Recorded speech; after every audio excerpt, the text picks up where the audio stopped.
Insurrectionist Barbie with 1 million followers says, still a Christian Zionist. I know, I'm so radical. Not like it's literally in the New Testament in Romans. Forearm maxing. And for those who don't know, because the podcast bros haven't told you, the book of Romans is often called the heart of the Christian theology because it explains what the gospel is, why humanity needs it, and how it transforms everything from personal salvation to the fate of the nations. Romans 11:26. And so all Israel shall be saved, as it is written, there shall come out of Zion the deliverer, and shall turn away ungodliness from Jacob. And here I thought Zion was Israeli propaganda. LOL. Yeah, exactly. You're all Zionist.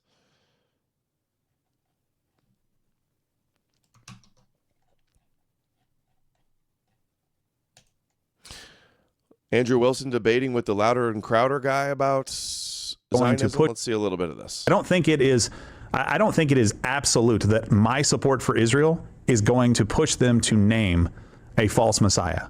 I see it as something that God has commanded me to do. So when I pray for the peace of Jerusalem as commanded in the Psalms, or if I pray, or if I live my life in such a way as Romans 11 says, when Paul's telling you, like, make them jealous of you, that's supporting Israel in my mind. Mm-hmm. It's not a financial thing, and it's not pushing for worship their God so hard and their Messiah so hard that you make them jealous. Like, that's how you win. Temple or anything that can be misconstrued.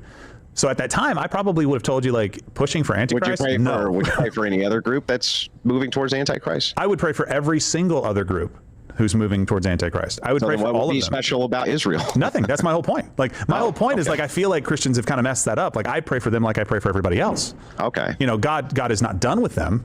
So then there's no special blood here. There's no special nothing here. I mean, God is not done with Israel is a very kind of vague term. And I've said it a number of times, and I haven't dived to the depths of what that They still have a special role in God's plan. Exactly means. But my belief is that there's a reason that, and this is where maybe we would disagree on eschatology, that is it safe to say that you probably hold more of an orthodox position on eschatology, that most of the book of Revelation has been completed up till about the 20th chapter or so? Well, look, I'm not a specialist in Orthodox eschatology. Right. That's a study all in and of itself. Tough. Jeez. It is. The thing is, though, what I will say is this, and there's people I would recommend. You can't even give an answer? You're a Christian nationalist, e-crusader talking head. You can't even give an answer on what you believe about Revelation? Not even a brief summary? Discussions. They think the Antichrist has to rule and then Jesus will return.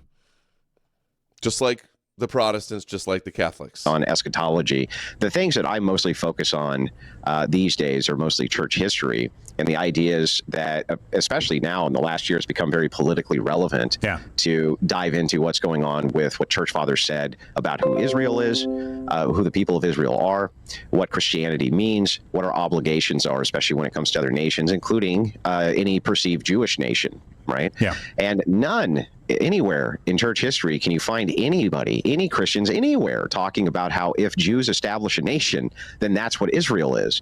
They always considered Israel to be us. We are the spiritual continuation, right? That's what Christians are. We're the spiritual continuation. You heretic, other than Galatians 3, you son of a gun. So corny.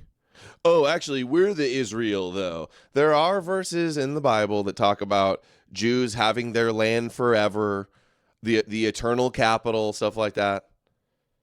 That they will return from exile and they will live there forever, it says.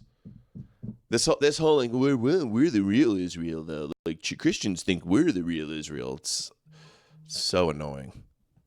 Yeah, we're actually the spiritual Israel now. We're the Jews now. Yeah, your obsession with worshiping Jews is gay.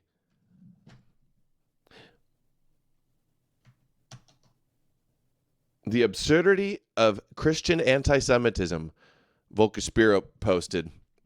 1906 article in the B'nai B'rith Messenger by Reverend Simmons explains why, quote-unquote, Christian anti-Semitism is an absurd contradiction.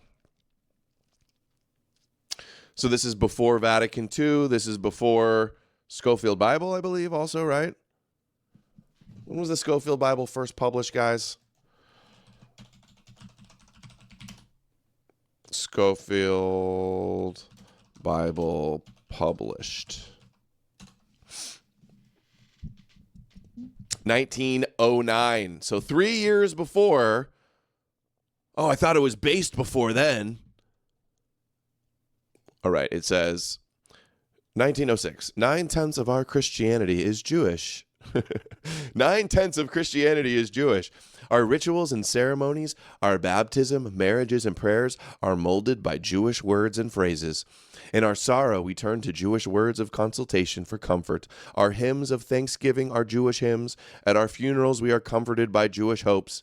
Our churches are descended from the Jewish synagogues, and our moral code is based on the Jewish 10 Commandments. This is how Christians used to talk even before Vatican II, before Scofield Bible. They go, oh, it was based in traditional before Scofield and Rothschild rewrote the Bible. The way they lie and try to scapegoat all of that.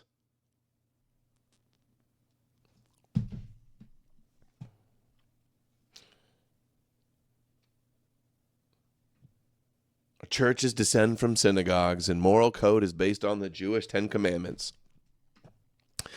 Yeah, I don't know why he says 9/10 of Christianity is Jewish. I'd say 100% of Christianity is Jewish. Think of the situation in Russia. The Russian people are Orthodox of the Orthodox, conceiving themselves alone as truly Christians, yet they worship a Jew as God. So true. While slaughtering thousands because they are Jews. What is Russian Christianity? It is the redemption by the blood of the martyred Jew. Except his people were the instruments of his death. There would be no salvation for Russians. No salvation without the Jews rejecting their Messiah. Yet the Russian is torturing these Jews because they were such instruments, crucifixion, and torturing the Jews today because of something that would happen 2,000 years ago. Could anything be more ridiculous? Except the Christian idea that God is still damning humanity for a sin committed by the first man, Adam. Never am I so ashamed of my Christianity when I see it committed to this ignorant, illogical, and inhumane attitude toward the Jew. My only consolation is that it is essentially unchristian, a Christianity based on the grossest superstitions and representing the narrowest and cruelest instincts in human nature, misrepresenting altogether the real gospel and the real spirit of the Nazarene. Dude, Christians have always been Jew simps. They've always been guardians and shields of Judaism and defenders against anti-Semitism, always.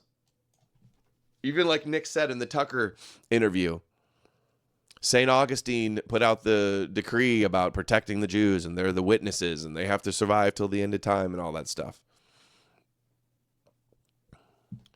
Has not the time come when Jewish virtues may be universally recognized and praised because of Jesus? By work and thrift, they take care of themselves and of their own poor. They are loyal to the government under which they live without cultivating revenge. They're loyal, obedient slaves and never want revenge. They have displayed an extraordinary patience under injury. Oh, they take abuse with such patience and disposition to forgive in the great forgiveness. Their domestic virtues have been strong and marked. Yeah, they are marks.